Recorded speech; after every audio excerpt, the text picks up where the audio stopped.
Americans are the most generous people on earth. We give 2% of our income, and that really doesn't vary across income groups, and it really hasn't varied across time.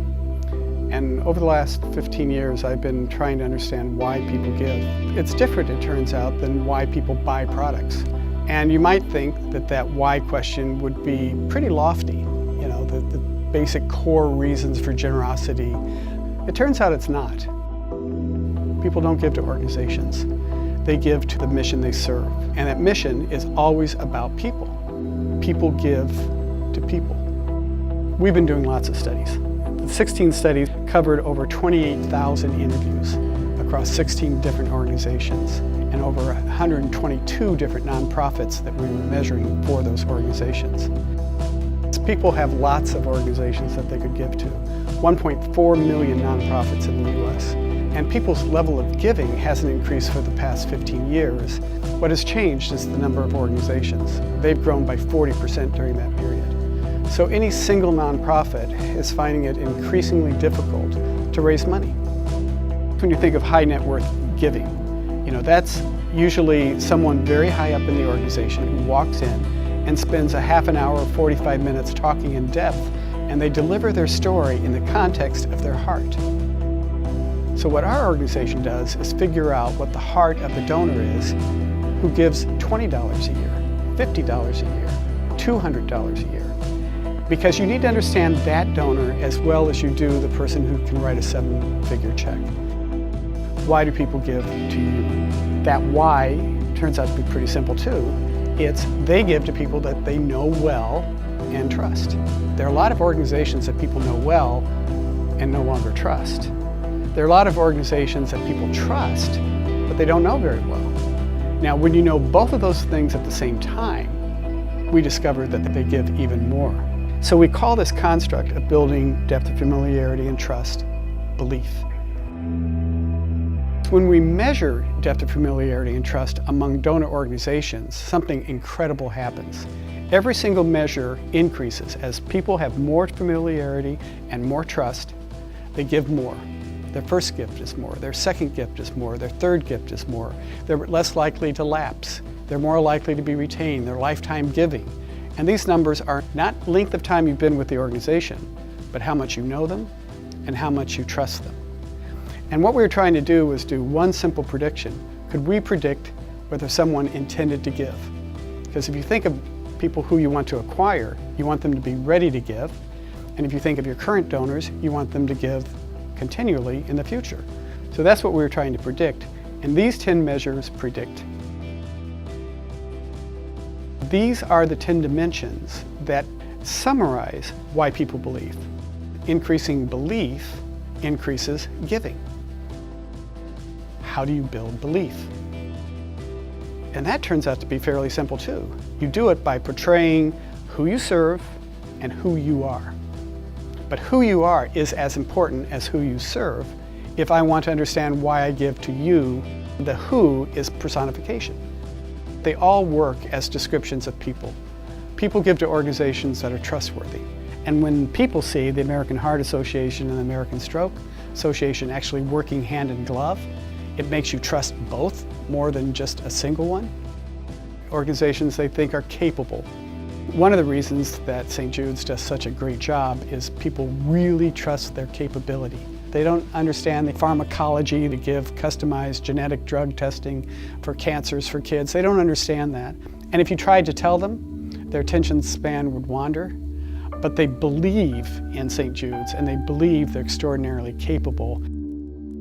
Organizations that are admired by other people. They're really thinking about how admirable that organization is to deserve their friends' trust. And when Ken Burns says that the national parks are America's best idea, very believable. That are innovative. That's increasingly, over the last 10 years that we've been measuring nonprofits, dramatically increased. Because people expect the world to be changing so fast that an organization that's standing pat, doing the things that they've always done well, are no longer doing things well. You have to change and have to innovate, and organizations which are thriving are ones that are perceived as innovative. They want to know the organization well. We live in a network society, so a lot of the walks and runs and the publicity around them really tell people that a lot of people know this organization well, and they're worth talking about, and they're worth connecting to.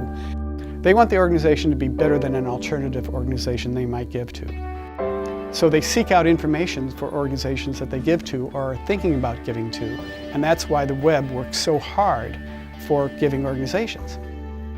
They want the organization to be honorable.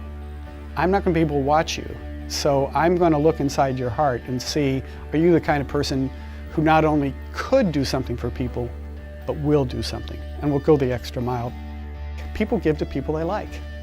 You know, one of the reasons that Ronald McDonald House Charities has done so well is the way they present how they help families who have kids in the hospital, and they are one of the best liked nonprofits we've ever measured. The donor and the giver and the organization. This is a human relationship. It starts by a donor feeling that you value them and make them part of the same stewardship mission, because they're all in it together.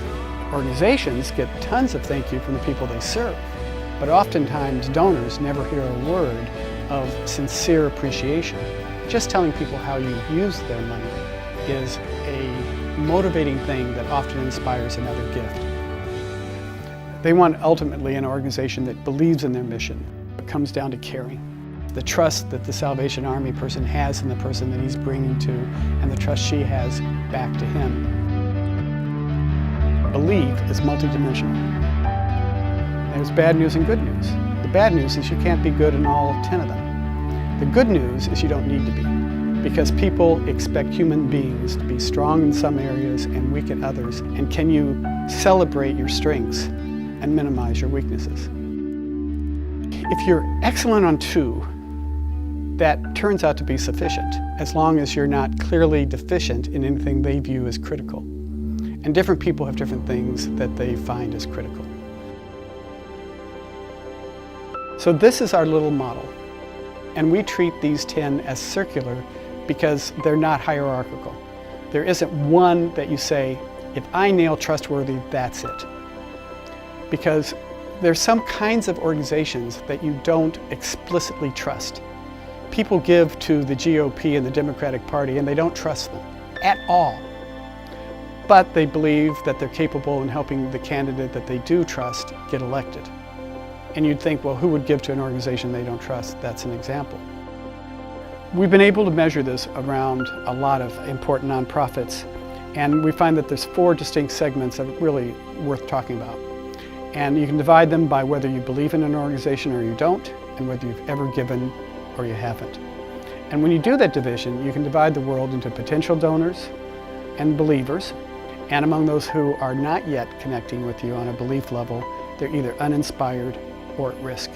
If they've given to you and they no longer believe in you, you can be assured that they're not going to continue to give to you. We've looked at 20 major nonprofits. These are organizations that have been around for 60 and 70 years in some cases. So they're well known, and people have had opportunities to give to them over their entire lifespan. 44% of people had given to the average one, and 56% hadn't. Ones that they haven't given to, more of them are uninspired and not yet likely to be giving. And among those that have given in the past, a majority of them are continuing to give at some level and continue to believe. When we look at specific examples, UNICEF is an organization that's struggling. It has 39% who are not yet inspired, despite being out there for a long time. St. Jude's really stands out because of its remarkable profile of having a large group of people who really believe in it, who've not yet given, tremendous potential, and a huge reservoir of people who've already given.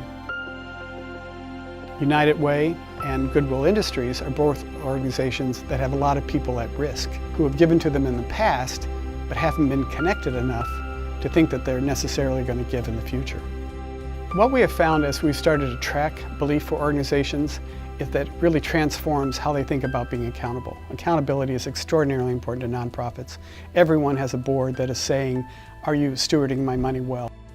Everyone's familiar with the metrics of cost to acquire the donor, donor retention cost, and lifetime donor value, saying how much is this going to cost to acquire a new donor? Can we afford an acquisition program? How much are we spending on our existing donors? Is that really a good return on investment? Those numbers have become the cornerstone of accountability.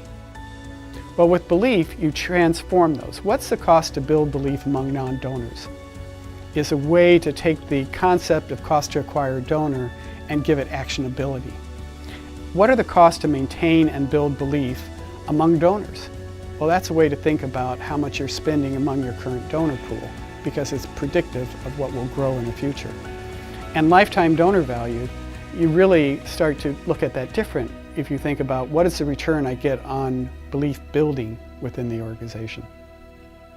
Oftentimes in large nonprofits, the marketing department has a set of goals and the development people have a set of goals, and they're not always on the same page because the goals appear to be different. Well, belief transforms that. We expect about a third of people, it turns out, to be able to be migrating from uninspired to potential donors. And you expect 70% of your current donors to have strong belief. If you fall below 70%, that's a problem. Marketing and development come together to inspire and facilitate the first gift. UNICEF turns out to be about average on all of those. And St. Jude's, they're doing better than average in their marketing practice, they're doing better than average on their percent belief of all donors. So suddenly these metrics give you a way to equitably compare organizations which are very different organizational paths. Giving is a moving experience. And behind all of this knowledge is that as we understand why people believe, it can inspire everything we do as an organization and everything we do to touch people so that they will care about our organization and give plentiful out of their capacity to do so.